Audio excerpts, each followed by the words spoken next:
It is Ryan here, and I have a question for you. What do you do when you win?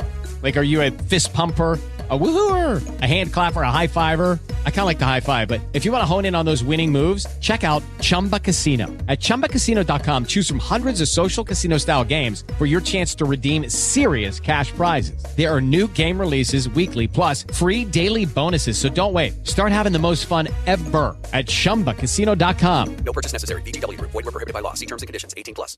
This restaurant is the hottest ticket in town. An incredible 12-course meal made from fresh, locally sourced ingredients. And now for your 9th and final course. Did they forget the last 3? When you don't get what you pay for, you can feel a little forgotten. A recent lab study found most top CBD brands contain as little as 60% of what their labels claim. Upgrade your CBD to 100% with NextEvo Naturals. Go to nextevo.com/upgrade20.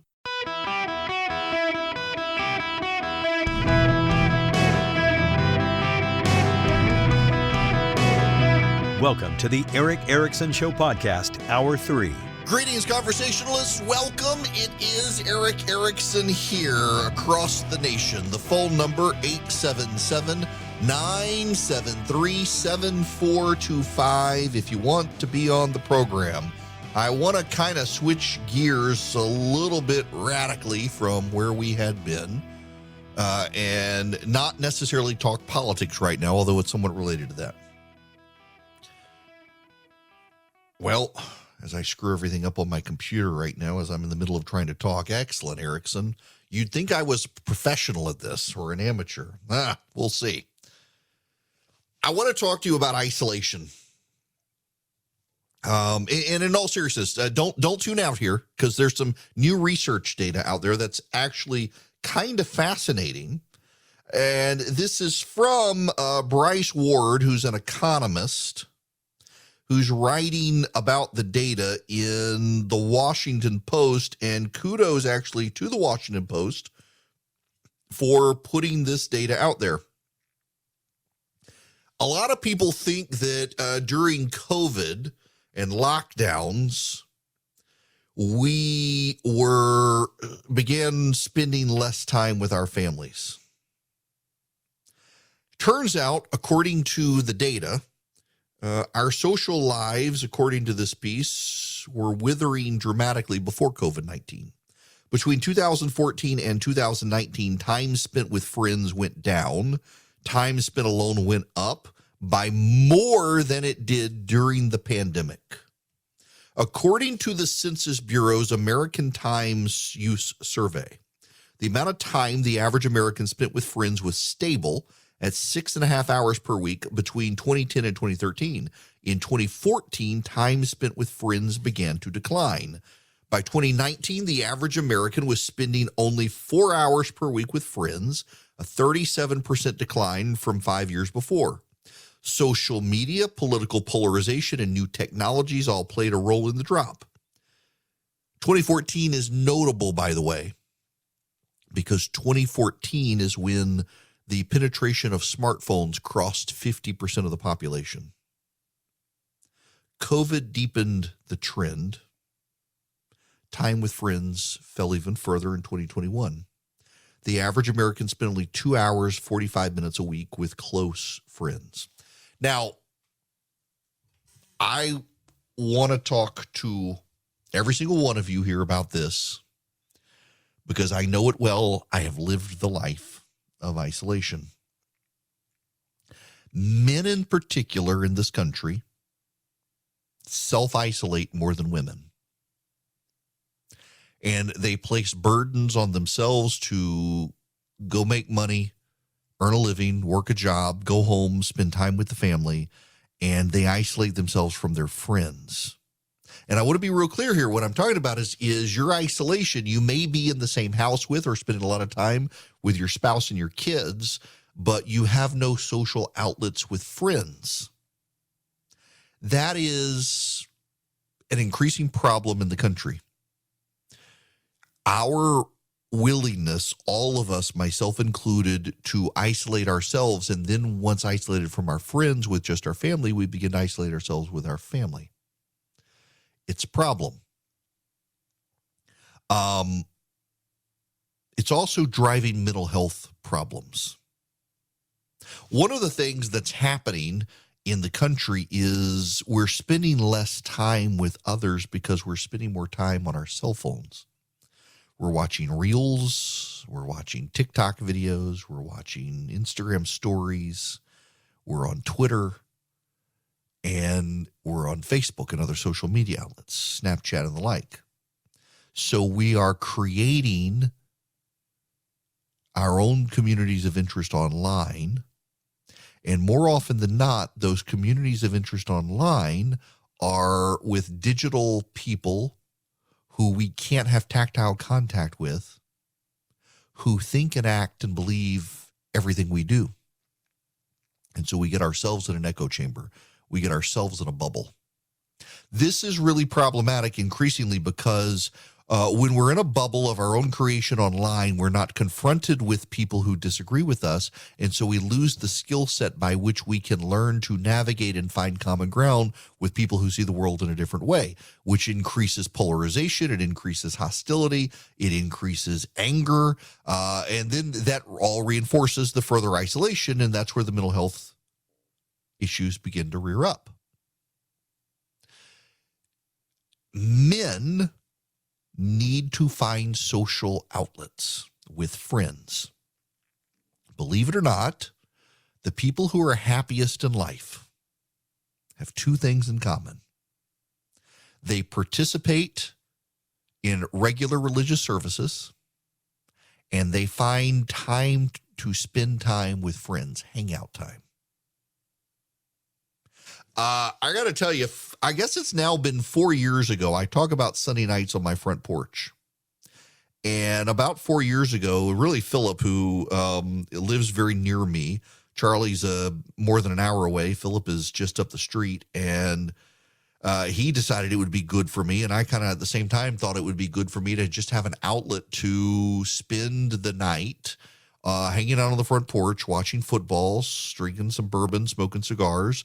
And it was just the two of us. And then David, who's my finance director for my syndication company, comes over. And Andy, Philip's brother, will come over. Last night, a pastor came over, and we just sat on the front porch and smoked cigars and watched football and had some bourbon. And I made Natchitoches meat pies, which are like a Louisiana empanada. And we had some cake. And it was good. It was good hangout time. And I am stunned when I have these conversations with people, the number of people who just kind of crave that, but don't make time for it themselves. And you have to be deliberate about this. And I would tell you, just as a firm piece of advice, particularly those of you who are married with kids, each of you, husband and wife, should find a night to get together with just a handful of friends without the other. One of you take care of the kids and one of you go out, and then pick a different night or a different week and reverse it. If you can't do it every week, do it every other week. But having time with friends that are physical, real world contact with friends is actually good for your mental health. And because it's good for your mental health, it improves your mental health, it improves your marriage, it improves your time with your kids, it improves your kids' well-being because you're not stressed out all the time. It helps. Now, there's another piece of the Washington Post, this by my friend George Will. In 1930, the beginning of the Great Depression and of a decade that would end with the beginning of the worst of wars, a great economist wrote an essay, Economic Possibilities for Our Grandchildren, of ambivalent cheerfulness. John Maynard Keynes said the economic problem, the struggle for subsistence, was approaching solution. Another century of growth by around now would mean that for the first time since his creation, man will be faced with his permanent problem, how to use his freedom from pressing economic cares to live wisely and agreeably and well. So material plenty deprives humanity of what had been its unavoidable preoccupation. This would be a problem, Keynes wrote, that could plunge society into something akin to a nervous breakdown. Brink Lindsay says that Americans who think Keynes was mistaken should look around. Lindsay, the director of the Open Society Project at the Niskanen Center, a center-right Washington think tank, notes that Keynes thought the average work week would shrink to 15 hours. And Lindsay wonders why anyone would welcome a world devoid of striving, ambition, and future-oriented progressiveness, purposiveness of any sort. Now, let me get into the meat of this. Keynes was wrong about the future abundance of leisure, but was right about two things: the fecundity of capitalism and the challenge of defining purposes beyond the goal of acquiring material necessities. At the end of the 1950s, the number of Americans enrolled in colleges surpassed the number of farmers.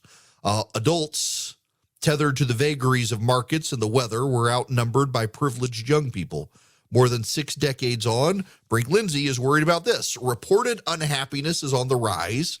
Mental health problems are surging. Morbid obesity is becoming normal. IQ scores have begun falling. Marriage and childbearing and personal friendships and community involvement are all becoming less common. We now have all the world's knowledge at our fingertips, but the social authority of that knowledge has fallen into embattled retreat while conspiracy theories and mass delusions fill the vacuum.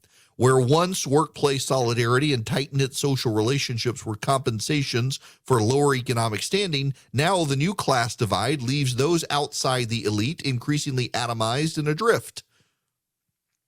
In the industrial era, workers had it much tougher physically, but the status of the working class in social estimation was incomparably higher than today. It has allowed in the poisonous political drifts in the country, in large part because we don't know each other anymore. And all of these things are related together. We isolate ourselves with people who agree just like us. We lose the common tongue and vernacular to be able to have conversations with people who disagree with us. We begin to see the people who disagree with us as enemies as opposed to just political opponents. We can impute the worst in the people we don't know, and the best in the people we do know, and ignoring their vices to amplify our grievances. So I'm telling you, we're headed into the holiday season. We've crossed Thanksgiving, headed to Christmas and New Year. Will you please deliberate on how to find time to hang out in person with people you know? If you're someone of faith, will you commit at least just once a month, preferably every week, but once a month, go to church? And I'll tell on myself. We went to church yesterday, my son and I. My wife was gone. My daughter was sick. My son and I went, and it's the first time in a couple months we've been to church. We've been to Sunday school. We haven't been to worship service. Yesterday we didn't have Sunday school. We went to worship service. We've been gone. We've been traveling. Everybody's been sick. We're living the life that so many of you are living. We have not had a week at our house where someone has not been sick. And yesterday, my daughter had a terrible migraine, had been up all night throwing up. And I was like, this is manageable. I can go to church. I don't have to take care of anybody. Nobody has to take care of me. I'm well enough. I'm going to go. And it was good to go. My buddy Elliot, one of our assistant pastors at our church, preached a great sermon. And it was nice to be out of the house. But, you know, I can tell even myself, I get in crowds these days, and I don't want to make eye contact with anyone because surely someone's going to want to ask me about Herschel Walker or the runoff or talk politics, and I just don't want to do that. And so I self-isolate. And so I have to force myself to have people come over and sit on the porch and watch football and have conversations about life. You have to force yourself to do this. No one is going to show up on your doorstep and force you to make conversation and small talk. You have to force yourself to do it. And because you're not forcing yourself to do it, long-term Americans are seeing an increase in dementia, an increase in health problems, an increase in isolation, an increase in other mental health problems. And it is all tied to the fact that none of us want to be around other people. We are exhausted. We're all day at work, and then we're bothered by people on our phone all night, and we don't have time for real people. We were not intended to be alone. In the Garden of Eden, God created Eve to be with Adam because man is not meant to be alone. And that's not just a marital relationship issue. It is a relationship of human connecting to human in real and tactile ways. Seeing someone in person so that you have a real sense of them is phenomenally different from seeing them online. And I'm telling you guys, in all sincerity, it has done me a world of good to force myself to hang out with people every week. And there are times I feel guilty and selfish that I'm not spending time with my family, but my family, they got other things to do, and we spend time together too. I'm just telling you, you got to do this. 2 articles over the weekend in the Washington Post all making this point. We began to stop hanging out with each other when cell phones became ubiquitous. Smartphones in particular became ubiquitous. We can get all the information and all of our contacts online. We can text each other. Texting someone is not a substitute for being in the same place with that person, having a drink or a meal, and enjoying their company. And if you don't do it, you are long-term, every study now shows, going to have increasing mental health problems. Get yourself to church, synagogue, temple, somewhere. Get yourself around your friends. It's good for your mental health. It's good for your health overall. The data bears it out. And we are seeing a rapid rise in mental health problems because people aren't doing it. You want to solve the problems of this country? Actually go hang out with friends. It's a very small thing. But here's the thing. Final point here. In science fiction, people worry about time machines. What if I go back in time and I do one small thing that screws up the whole future? What if I don't flush a toilet? I trip over a bucket of paint. I do something small, innocuous act. But that small, innocuous act in the past redefines the entirety of the future, for better or for worse. What about the small act you are not doing today that will shape your future tomorrow or the future of those around you?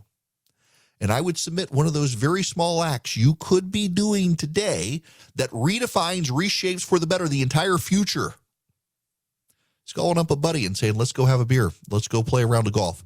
Let's sit on the front porch and visit. Let's catch up. Let's go to dinner.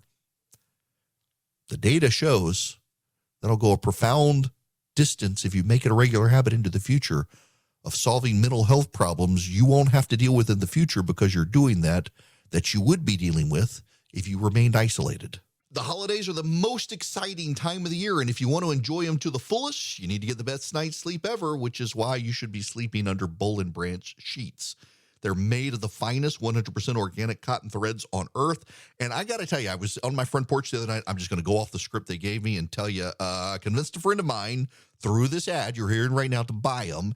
And he said he and his wife got them, and she couldn't believe he paid for Boll & Branch sheets. They're not that expensive. He took advantage of the deal, but she's like, oh, sheets like this, they must be super expensive. They're not.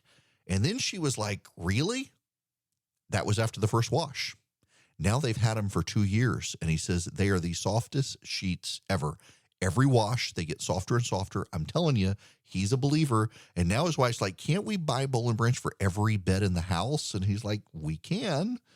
And they're going to, because they're the best sheets. So here now with Christmas, it's time to take advantage of this incredible deal. 25% off site-wide plus free shipping when you use the promo code ERICK, E-R-I-C-K, at bollandbranch.com. That's Boll & Branch, B-O-L-L-A-N-D branch.com. Promo code ERICK. Offer ends December 4th. Like my friend who's a preacher. Yes, they get softer every wash. They're the best sheets you will own. bollandbranch.com. Promo code ERICK. Offer ends December 4th. Hi there. It is Eric Erickson here. The phone number is 877-973-7425. Should you wish to be on this program, buddy of mine who I was supposed to go fly fishing with 2 weeks ago and couldn't. I've got to here I am talking big and bad about you. You got to get together with people. I got a buddy of mine I need to go fly fishing with, or I just need to get in the water. I need one of you who lives in North Georgia on a rapid flowing like trout stream to just let me come stand in the water and cast a rod. Been missing my fly fishing. It's been a while. But buddy of mine texted me who I skipped out on fly fishing with, says he's got people coming over for whiskey and cigars tomorrow night. I'm telling you, it's a good thing to do. You don't even have to talk. Please don't talk politics. Just share life with each other. Sharing life is very meaningful, particularly people who are going through stuff. And you know, there is some level of mentor-mentee relationship there, particularly when you have older people who are doing this with younger people of the same sex who have gone through the same sorts of difficulties in life, health, marriage, raising kids, and the like. that level of relationship really does matter over time. So I could keep talking about this. This is a subject I'm passionate about, but there's a lot of other stuff to talk about. I do want to tell you as a programming note for those of you on email, I have gotten multiple requests because I made my cinnamon rolls and I put it on Instagram, and I was shocked by the number of people who don't have the recipe. So I will be sending out this week my cinnamon roll recipe, and you're going to want to get it. It's takes some time, but if I can do it, you can do it. I figured out how to do it. It's not hard. One day I'm going to have to figure out how to do some sort of like live cooking demonstration. So what you need to do is text recipe, singular, not plural, the word recipe to 33777. It is completely free. You do not have to, if you pay, so there's like a $30 option, and that just helps me buy all the stuff to do the recipes and stuff to develop for the email list, but you don't have to. You can get the recipes for free. I'm very happy for you not paying and getting these recipes, because it's one of the things I do so my front porch nights is when I invite people over to the front porch, these are the recipes I'm making. They're all easy recipes to make. They're all good, highly enjoyable. I'm going to have to do the cinnamon rolls at some point. But last night I did the fried Natchitoches meat pies. Made the dough with lard. It was really, really good. My goodness. Think empanada, except from Louisiana. It's an old school tradition. All right, when we come back, we do have more to talk about, including what's happening in China and what Tony Fauci said. I want to tell you guys a little about a group I've been working with, Americans for Prosperity. Maybe you've heard of them. They're the largest grassroots network in the country, fighting to expand freedom and opportunity so that we can unleash prosperity in America again. Here's what I like about Americans for Prosperity. They focus on building movements at the community level, not Washington, D.C. That's actually how I first came to know them, in Georgia, helping rise up the Tea Party movement in 2010. They understand we're not going to find solutions in Washington. We got to take power out of Washington. That's going to have to come from Americans like you outside the Beltway bubble. That's why I'm excited to partner with Americans for Prosperity to provide an effective platform where we can talk to our fellow Americans and advocate for solutions to the most critical challenges facing the country. I encourage you to learn more about Americans for Prosperity by going to americansforprosperity.org/Eric. Hi there. It is Eric Erickson here. The phone number, 877-973-7425. I want to play you this audio. I realize it is from Tony Fauci, who is leaving, thank goodness. But listen to this. Their approach has been very, very severe and rather draconian in the kinds of shutdowns without a seeming purpose. I mean, if you're having a situation, if you could recall, almost 3 years ago when we were having our hospitals overrun, you remember the situation in New York City, you had to do something immediately to shut down that flow. So remember, we were talking about flattening the curve, and the social distancing and restrictions and shutdown, which was never really complete, is done for a temporary period of time for the purpose of regrouping, getting more personal protective equipment, getting people vaccinated.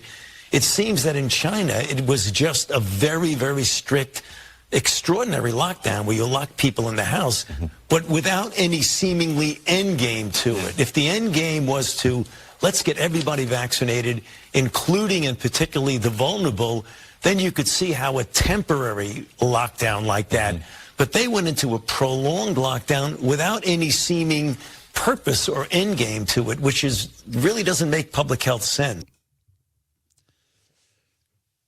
There's a lot I could say about Tony Fauci. It is notable over the weekend, he seemed to suggest for the first time he would keep an open mind about the lab origination thesis of COVID, something that I think is a fact. The fact that it's taken him this long to even suggest he'd keep an open mind about it when it's largely well reported and documented at this point that it's the case is kind of a damning indictment on him. But the fact that Tony Fauci is openly now criticizing China's lockdown policies is striking to me. And it is a pretty big story overall, I think, what's happening in China. If you're not aware of it, when COVID begins to outbreak in a city in China, they shut the whole place down. Everything gets shut down in China.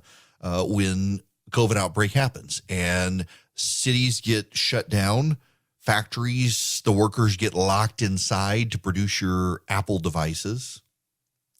And protests have now broken out. Protests had started in China, and some people grew to despair so much they were throwing themselves off balconies, killing themselves in protest.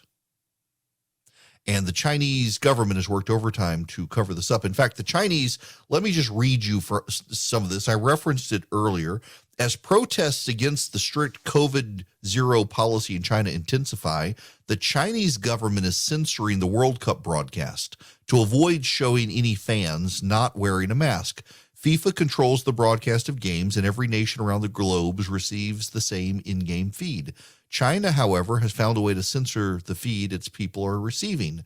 Bill Birtles of the Australian Broadcasting Corporation exposed China Central Television, CCTV, of censoring the broadcast in the Asian country. A side-by-side comparison shows the normal broadcast showing unmasked fans celebrating a goal, while the Chinese broadcast keeps the camera on coaches and the players themselves.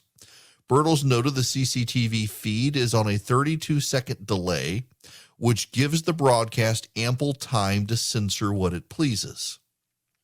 Mark Dreyer, a sports insider in China, pointed out the censored version of the broadcast as well. Many people have been forced to stay inside their homes for over 3 months.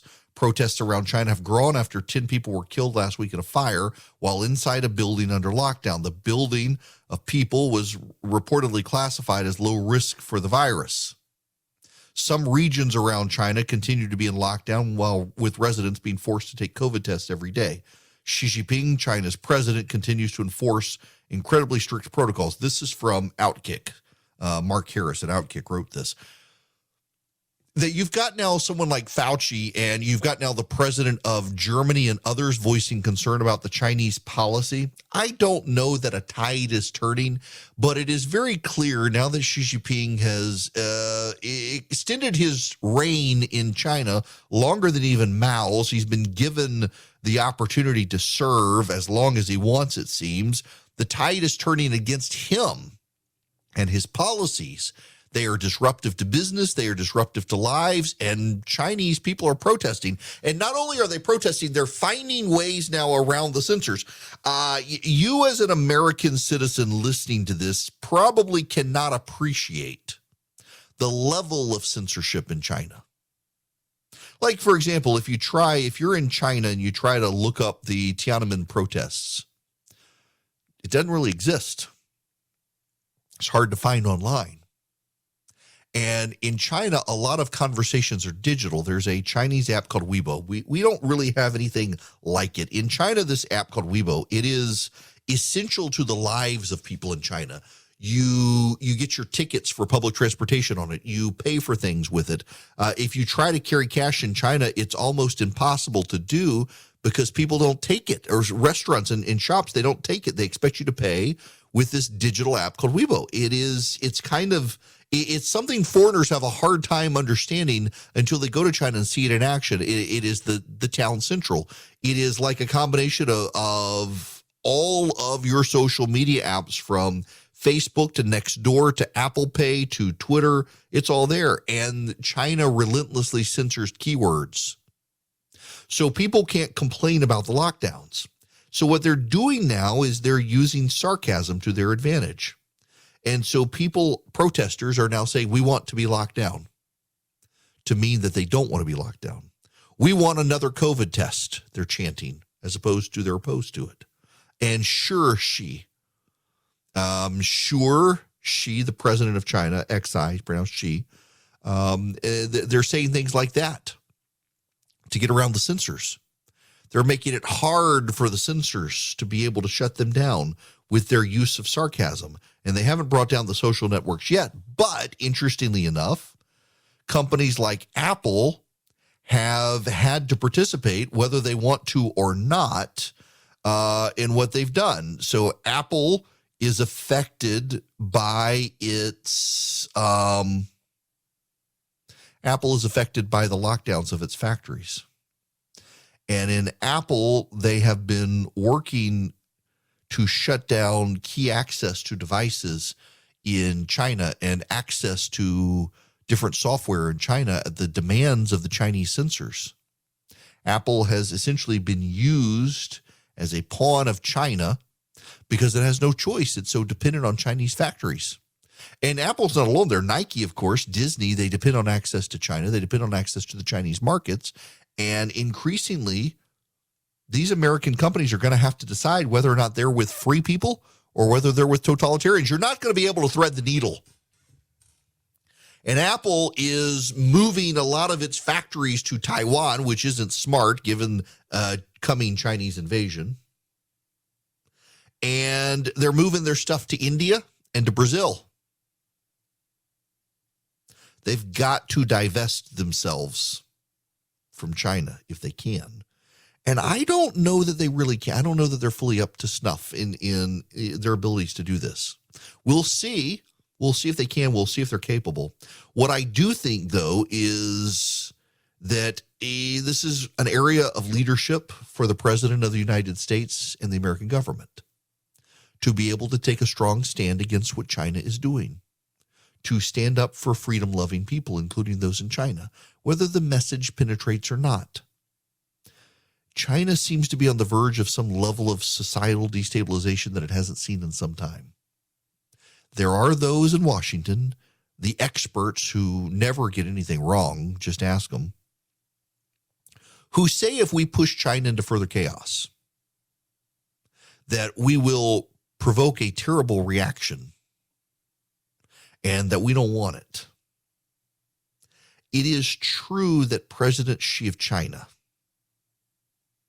tries to harness nationalist resentment to further his cause. So, for example, there are a group of people in China, mostly young men, very angry, single young men, and military leaders there who think that China should have invaded Taiwan years ago.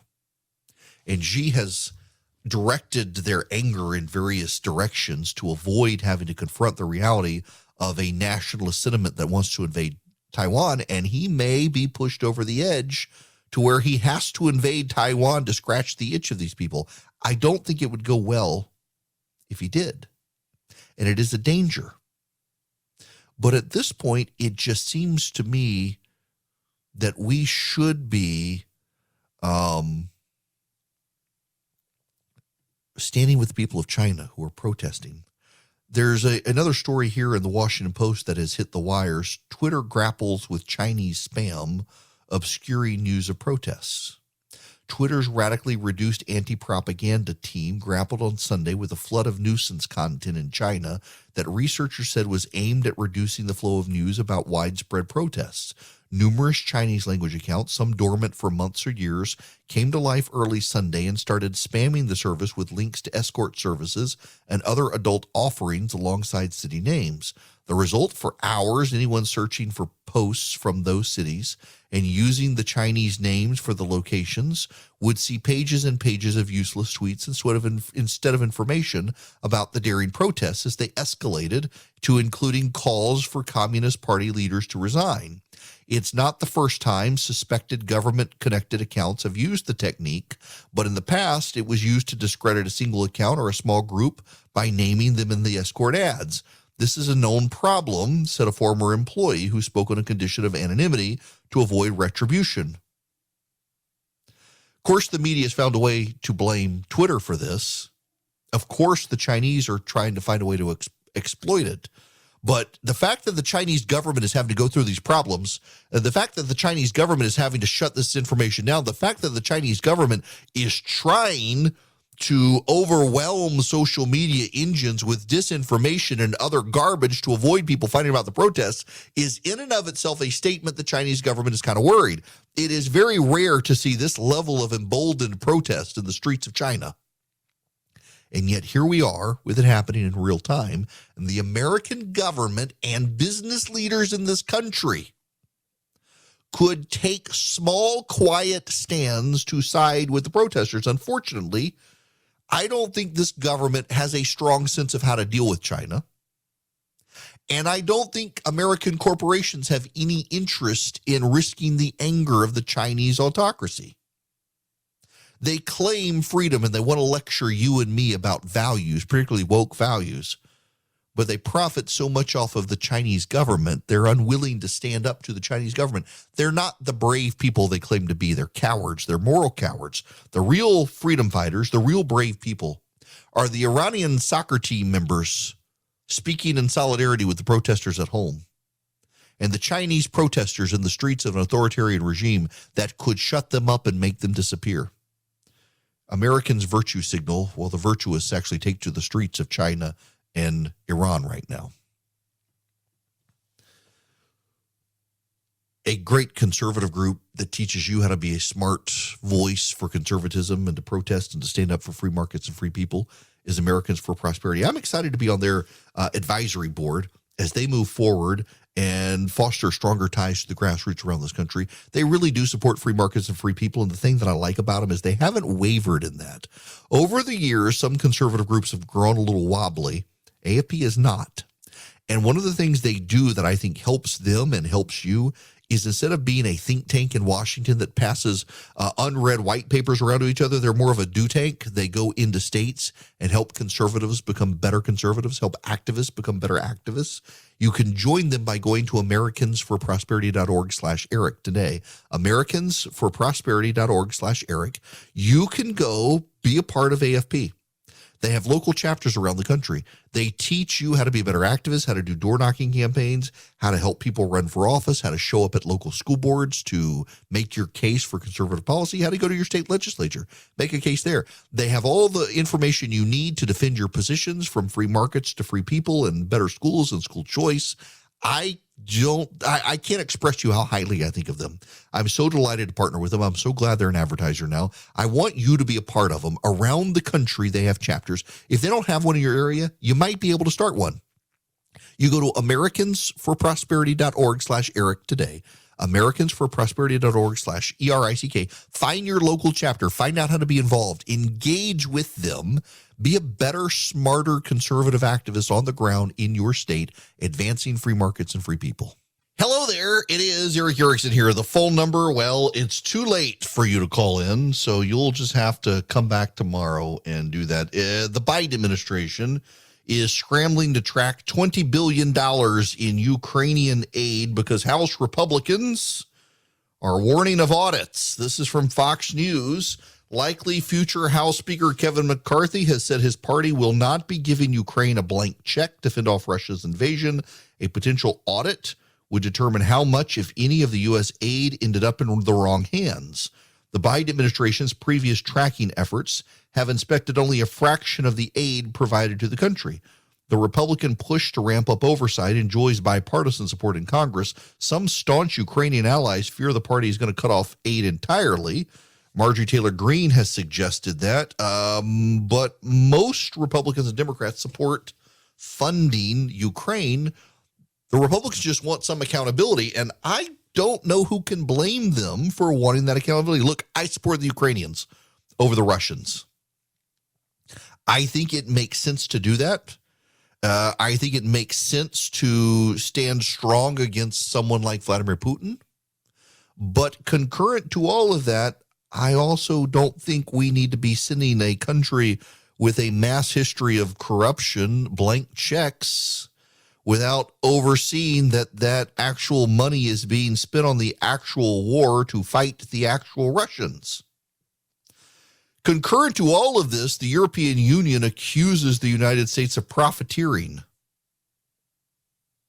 This is one of the funny things that's happening. We're sending, follow along with me here, we're sending money to Ukraine. Ukraine is then taking that money and buying weapons from American companies, moving the money back. Now, not all of it goes to that. Some goes to food, some goes to other administrative areas, but a lot of it goes to buying American weapon systems. So it's a great redirect of money back into the United States through the Ukrainians. It's fascinating, and I don't think we don't need blank checks to the Ukrainians as much as I support them. The Biden administration, though, they should be doing a better system of checks and balances with the auditing and the like. Genuinely, truly, they can't just be sending money, throwing money at them without them actually using the money to do what needed to be done. And if people are worried about Republicans engaging in some level of oversight, well, let them worry, but do the oversight. I support the oversight. I just think, though, that there are people on the right these days who are so fueled by being opposed to whatever the now thing is, to being opposed to whatever the Biden administration wants, that they haven't thought clearly about Ukraine. I understand people who say we got so many problems at home. Why are we doing things in Ukraine? The problem in my mind is that we have to multitask. We can't cede the world stage, because if we cede the world stage, there are aggressive powers like China, Iran, Russia that will fill the void. We've got to be able to stay on the world stage and also take care of people at home. We should be able to multitask and do these things. We should be able to help the Ukrainians fend off the Russians. We should be able to, frankly, we're testing our weapon systems against what's supposed to be a fairly comparable army, and it's showing that we have outmaneuvered the Russians. I'm interested to see how our weapon systems work against the Chinese, which we may one day find out. But we should be on the side of free markets and free people everywhere. Okay, round two. Name something that's not boring. A laundry? Ooh, a book club. Computer solitaire, huh? Ah, sorry, we were looking for Chumba Casino. That's right, ChumbaCasino.com has over 100 casino-style games. Join today and play for free for your chance to redeem some serious prizes. ChumbaCasino.com. No purchase necessary. Void where prohibited by law. 18+ terms and conditions apply. See website for details.